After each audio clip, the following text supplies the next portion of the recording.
ജീവിതത്തിന്റെ സ്വപ്നങ്ങളും പ്രതീക്ഷകളുമായി എത്തുന്ന ലോഗിന്റെ പുതിയൊരു എപ്പിസോഡിലേക്ക് ഏവർക്കും സ്വാഗതം. നമ്മൾ ചെറുപ്പക്കാർ എല്ലാ കാര്യത്തിലും വെറൈറ്റി ആഗ്രഹിക്കുന്നവരാണ് അല്ലേ?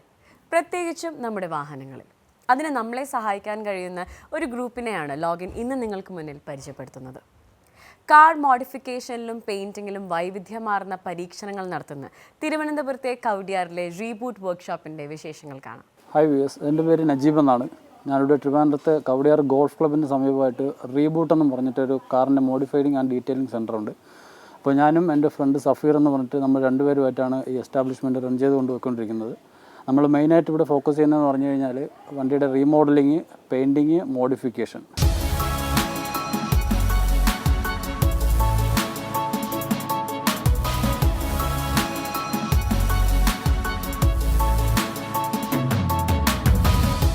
അപ്പോൾ ഇല്ലീഗലായിട്ട് ഇപ്പോൾ മോട്ടോർ വെഹിക്കിൾ ഡിപ്പാർട്ട്മെൻറ്റിലുള്ള കുറേ ഇല്ലീഗലായിട്ടുള്ള ആക്ടിവിറ്റീസ് ഉണ്ട്. അപ്പം അങ്ങനെ ആ രീതിയിലുള്ള ഒരു വർക്കും നമ്മളിവിടെ സ്റ്റാർട്ട് ചെയ്യുന്നില്ല. പെർഫോമൻസ് ഇല്ല, വൈറ്റ് ബോഡി അങ്ങനെയുള്ള ഒരു പരിപാടികളുമില്ല. ജസ്റ്റ് ആക്ച്വലായിട്ടൊരു വണ്ടിക്ക് കംഫർട്ടായിട്ട് റൺ ചെയ്ത് പോകുന്ന രീതിയിലുള്ളൊരു വർക്ക് മാത്രമേ നമ്മളിവിടെ ചെയ്യുന്നുള്ളൂ.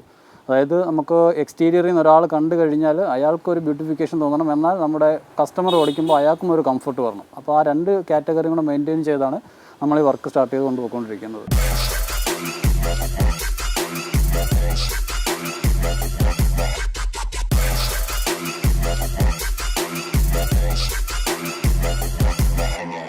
ബേസിക്കലി നമ്മൾ രണ്ടുപേരും ഓട്ടോമൊബൈൽ എഞ്ചിനീയേഴ്സ് ആയിരുന്നു. അപ്പോൾ നമ്മൾ കാറിൻ്റെ തന്നെ രണ്ട് ഡീലേഴ്സിൽ വർക്ക് ചെയ്തുകൊണ്ട് നിൽക്കുമായിരുന്നു. അപ്പോൾ ഞാൻ പെർഫെക്റ്റ് പെൻസിലാർ ഹോണ്ട എന്ന് പറഞ്ഞ ഡീലർഷിപ്പിനകത്തും എൻ്റെ പാർട്ണർ ഷെവർലെ ദീദി മോട്ടോഴ്സ് എന്ന് പറഞ്ഞ ഡീലറിനകത്തായിട്ട് വർക്ക് ചെയ്തുകൊണ്ടിരുന്നത്. അപ്പോൾ ഒരു ഓൾമോസ്റ്റ് ഒരു 5 yearsോളം നമ്മൾ വർക്ക് ചെയ്ത് തന്നെ ഇറങ്ങിയതിന് ശേഷം ഒരു പാഷനായിട്ട് നമുക്കൊരു കാറിൻ്റെ ഒരു മോഡിഫിക്കേഷൻ ക്രൈസ് ആയിരുന്നു. ഒരു 95% ഓട്ടോമൊബൈൽ മോഡിഫിക്കേഷൻ ആയിരുന്നു ക്രൈസ്. അങ്ങനെ നമ്മൾ രണ്ടും കൂടെ ഒരു ചെറിയൊരു പ്ലാൻ ചെയ്ത് ഇങ്ങനെ ഒരു മോഡിഫിക്കേഷൻ സെൻറ്റർ തുടങ്ങിയാലോ എന്ന് പ്ലാൻ ചെയ്ത് സ്റ്റാർട്ട് ചെയ്തതായിരുന്നു. ബിറ്റ്വീൻ ഇപ്പോൾ ഒരു 6 years ആയിട്ട് സക്സസ്ഫുള്ളി റൺ ചെയ്തുകൊണ്ട് പോയിക്കൊണ്ടിരിക്കുകയാണ് സ്ഥാപനം.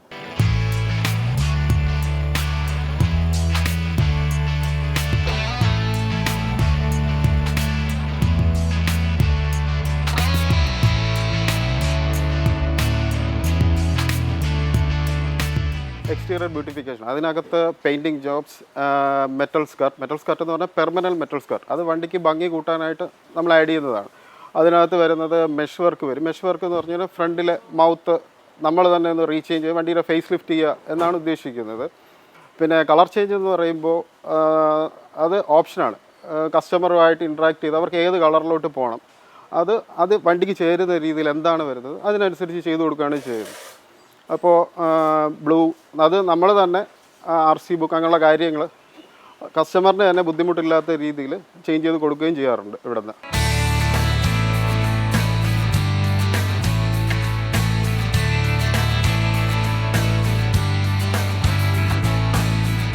ഇത് മാരുതി സ്വിഫ്റ്റ് ആണ്. ഇത് വൈറ്റ് ആയിരുന്നു കളറ്. ഇത് നമ്മളിപ്പോൾ കളർ ചേഞ്ച് ചെയ്തതാണ്. ഇതിന് അഡീഷണലി ആഡ് ചെയ്തിരിക്കുന്നത് നിങ്ങൾക്ക് തന്നെ കണ്ടാലറിയാം, ബോണ്ട് സ്കൂപ്പ് ആഡ് ചെയ്തിട്ടുണ്ട്. ഇതൊരു പെർമനൻറ്റ് മെറ്റൽ വർക്കാണ്. പിന്നെ ഹെഡ്ലൈറ്റ്സ് മോഡിഫൈഡ് ഹെഡ് ലാമ്പ്സ് ആണ്. പിന്നെ ബമ്പറിന് തന്നെ എയർ വെൻ്റ് ആഡ് ചെയ്ത് കൊടുത്തിട്ടുണ്ട്. പിന്നെ ലോവർ ചെയ്യുന്നൊരു ഫീല് കിട്ടാൻ വേണ്ടിയിട്ട് ബമ്പർ സ്കർട്ടും പെർമനൻറ്റ് മെറ്റൽ ആഡ് ചെയ്ത് കൊടുത്തത്, അതായത് മെറ്റൽ ലിപ്പാണ് ഉദ്ദേശിക്കുന്നത്. മെറ്റൽ ലിപ്പ് ആഡ് ചെയ്ത് കൊടുത്തിട്ടുണ്ട്. ഓവറോൾ ഇതൊരു സ്വിഫ്റ്റിൻ്റെ എന്താ പറയുന്ന എക്സ്റ്റീരിയർ നമുക്ക് കണ്ടാൽ തന്നെ അറിയാം. ഇതൊരു സ്വിഫ്റ്റ് എന്ന് പറയുന്ന രീതിയിൽ ഒരാൾ ചിന്തിച്ചിട്ടേ പറയത്തുള്ളൂ. ഇത് സ്വിഫ്റ്റ് ആണ് എന്നുള്ളത് ചിന്തിച്ചിട്ടേ പറയാൻ പറ്റത്തുള്ളൂ.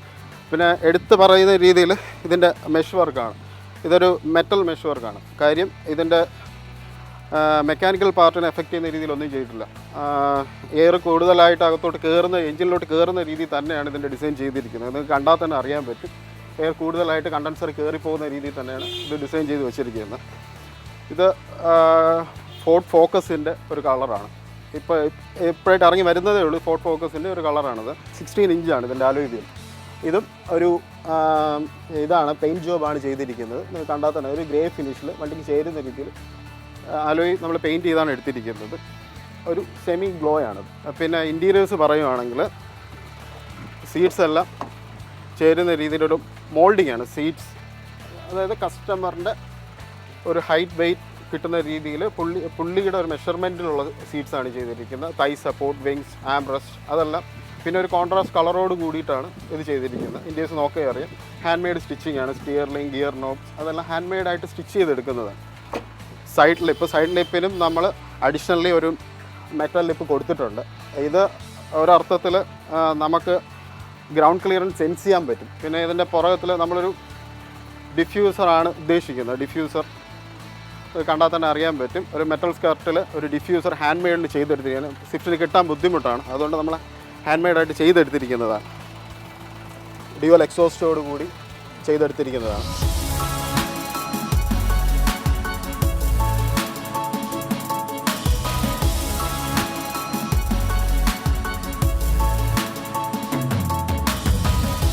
നമ്മളിതിനകത്ത് എന്തൊക്കെ മോഡിഫിക്കേഷൻ ചെയ്തിട്ടുണ്ടോ അതിനകത്ത് നമുക്ക് ലീഗലി മെൻഷൻ ചെയ്യാൻ പറ്റുന്ന ഫുൾ കാര്യങ്ങളും RC ബുക്കിനകത്ത് മെൻഷൻ ചെയ്ത് തന്നെയാണ് കൊടുക്കുന്നത്.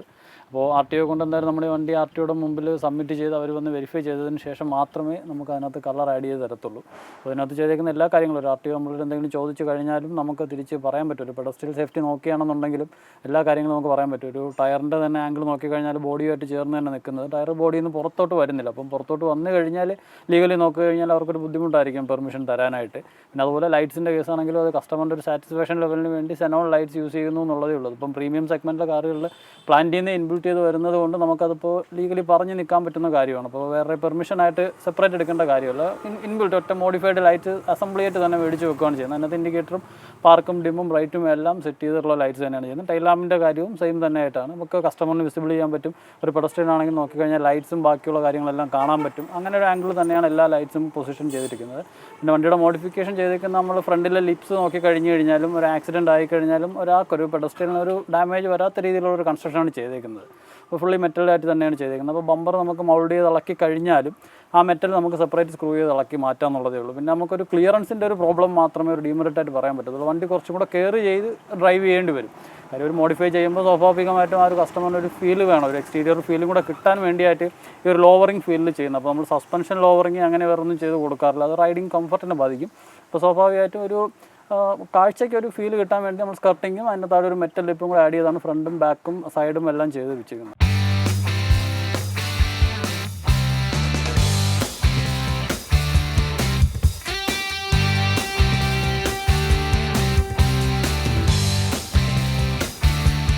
പിന്നെ നമ്മുടെ കാറിൻ്റെ ഇൻറ്റീരിയേഴ്സ് മെയിനായിട്ട് ശ്രദ്ധിക്കുന്നുണ്ട്. മെയിനായിട്ട് ശ്രദ്ധിക്കുക എന്ന് പറഞ്ഞു കഴിഞ്ഞാൽ കസ്റ്റമറിന് ഒരു കംഫർട്ട് ലെവൽ ഫീൽ ചെയ്യാൻ വേണ്ടിയാണ് ഇൻറ്റീരിയേഴ്സ് ചെയ്യുന്നത്. നമ്മുടെ കമ്പനിയിൽ നിന്ന് വരുന്ന സീറ്റ്സിൽ കുറച്ച് ഹൈറ്റും ഷോൾഡർ സപ്പോർട്ടും തൈ സപ്പോർട്ടിനൊക്കെ കുറച്ച് പ്രോബ്ലംസ് ഉള്ളതുകൊണ്ട് നമ്മളതൊന്ന് കീപ്പ് ചെയ്ത് ഷോൾഡർ ആയാലും തൈ സപ്പോർട്ട്സ് ആയാലും വട്ടക്സിനായാലും ബാക്ക് ബോണിനായാലും എല്ലാം കൂടെ ഒരു ഫിക്സ് ചെയ്ത് വരുന്ന രീതിയിൽ നമ്മൾ സീറ്റ്സ് കംപ്ലീറ്റ് മൗൾഡ് ചെയ്ത് കൊടുക്കുന്നുണ്ട്. അപ്പോൾ അത് റൈഡിങ്ങിന് കുറേ കൂടെ കംഫർട്ടാണ്. നല്ലൊരു ബക്കറ്റ് ഫീൽ കിട്ടും ഇൻറ്റീരിയർ. അതപ്പോൾ ഡോർ പാഡ്സ് ആയി കഴിഞ്ഞാലും റൂഫ് ആയാലും ഫ്ലോർ ആയാലും നമ്മളൊരു കളർ തീമിനനുസരിച്ച് എല്ലാം ഒരേ കളർ കോമ്പിനേഷനിൽ തന്നെ കൊണ്ടുവന്ന് ചെയ്ത് കൊടുത്തുകൊണ്ടിരിക്കുക. സ്റ്റിയറിംഗ് ഗ്രിപ്പ് ചെയ്യാറുണ്ട്, ഗിയറിൻ്റെ നോബ്സ് ചെയ്യാറുണ്ട്, ഹാൻഡ് ബ്രേക്കിൻ്റെ കേബിൾസ് ചെയ്യാറുണ്ട്, നമ്മൾ ഫ്ലോറിലെ മാറ്റ്, പിന്നെ ഡാഷ് ബോർഡ്സ് ചെറിയ മൗൾഡിംഗ് ഒക്കെ ചെയ്യാറുണ്ട്, കളർ കോസ്റ്റ്യൂംസ് അങ്ങനെ കൊടുക്കാറുണ്ട്. മെയിനായിട്ട് സീറ്റ്സ് കുഷനിങ് തന്നെയാണ് ഏറ്റവും പ്രധാനമായിട്ട് നമ്മൾ ഫോക്കസ് ചെയ്യുന്നത്.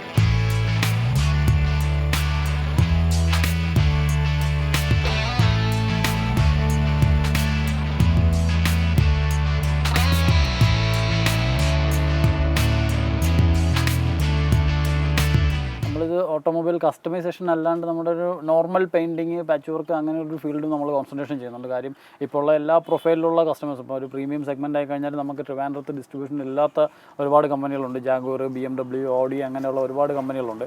അപ്പോൾ അവർക്കൊക്കെ എന്ന് പറഞ്ഞു കഴിഞ്ഞാൽ ചെറിയൊരു വർക്ക് വന്നു കഴിഞ്ഞാലും ഒന്നുകിൽ നമുക്ക് കൊച്ചിയിലോ കാലിക്കട്ടോ അങ്ങനെ റൺ ചെയ്ത് പോയി പെയിൻറ്റ് ചെയ്ത് വരേണ്ട ഒരു അവസ്ഥയൊക്കെ വരുന്നുണ്ട്.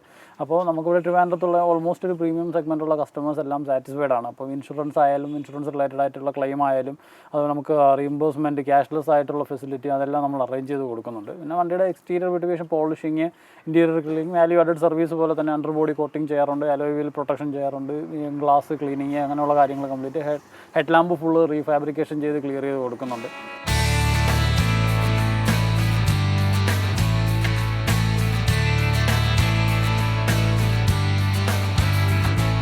നമ്മളൊരു ഫ്യൂച്ചറിൽ ഉദ്ദേശിക്കുന്നതെന്ന് പറഞ്ഞു കഴിഞ്ഞാൽ കസ്റ്റമറിന് മാക്സിമം കോസ്റ്റ് വൈസ് ഒന്ന് നെഗോഷിയേഷൻ ചെയ്ത് ഒരു ലോ പ്രൈസിൽ നമുക്ക് മോഡിഫിക്കേഷനും ബാക്കിയുള്ള കാര്യങ്ങളൊക്കെ ചെയ്യാൻ പറ്റും എന്നുള്ള രീതിയിലാണ് ചെയ്തുകൊണ്ടിരിക്കുന്നത്. ഫാബ്രിക്കേഷൻ ആയാലും ഈ സ്റ്റിച്ചിങ്ങിൻ്റെതായാലും എല്ലാം കൂടെ ഒരു ഡിവിഷൻ നമ്മൾ തന്നെ റീബൂട്ടിനകത്ത് സ്റ്റാർട്ട് ചെയ്ത് എക്സസ് ചെയ്ത് തുടങ്ങിക്കഴിഞ്ഞാൽ എന്തെന്നുള്ളൊരു പ്ലാനിലാണ് ഫ്യൂച്ചർ പോയിക്കൊണ്ടിരിക്കുന്നത്. അതുപോലെ നമുക്ക് കസ്റ്റമറിന് പിക്ക് ആൻഡ് ഡ്രോപ്പ് കൊടുക്കുന്നുണ്ട്. കസ്റ്റമർ ഫോണിൽ നമുക്ക് ഇൻഫോം തന്നു കഴിഞ്ഞാൽ വണ്ടി ചെന്ന് എടുത്ത് വാല്യൂ ആഡഡ് സർവീസ് ആയാലും ബാക്കിയുള്ള കാര്യങ്ങളെല്ലാം ചെയ്ത് സെയിം ഹോം ഡെലിവറി ആയിട്ട് തന്നെ ചെയ്യാൻ പറ്റുമെന്നുള്ള രീതിയിലാണ് ഫ്യൂച്ചർ പ്ലാൻ ചെയ്ത് പോയിക്കൊണ്ടിരിക്കുന്നത്. പിന്നെ നമുക്ക് നമുക്ക് ഇതിൻ്റെ കൂടെ തന്നെ ഇപ്പം മെയിനായിട്ട് പെയിൻറ്റിങ്, പാച്ച് വർക്ക്, മോഡിഫിക്കേഷൻ അങ്ങനെയുള്ള എല്ലാ വർക്കുമാണ് ചെയ്യുന്നത്. മെക്കാനിക്കൽ സ്പേസും കൂടെ ഒരുപാട് കസ്റ്റമേഴ്സ് ഇങ്ങോട്ട് ചോദിക്കുന്നുണ്ട്. അപ്പോൾ നമുക്കൊരു മെക്കാനിക്കൽ വർക്കും കൂടെ ചെയ്യാൻ പറ്റുമോ എന്നുള്ളതിനെക്കുറിച്ചും കൂടെ ഒരു പ്ലാൻ ഉണ്ട്.